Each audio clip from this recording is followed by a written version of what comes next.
आता मेरेन जमीन हडप करपाच्या प्रकरणांतल्यान 100 पैकी वट्ट 35 FIR नोंद जाल्यात। हातूंत 9 जाणांक अटक लेगीत जाल्या अशी माहिती SITचे प्रमुख नितीन वालसन हांणी दिली।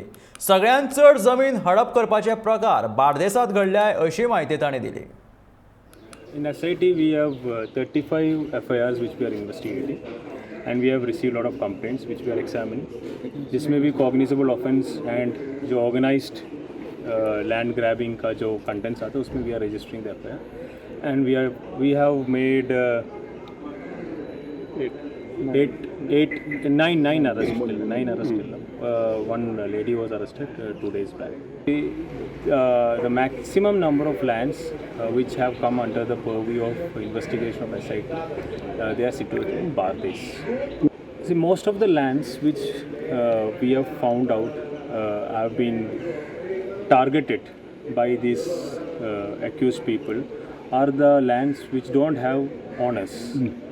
But there are properties which have owners, but their owners are not in India. So, since there are a lot of properties which have been targeted by these accused, I would urge all those people to have a recheck in the land records as well as the possession as well, like whether they are still having it, and if there are any issues, they should give a complaint to us.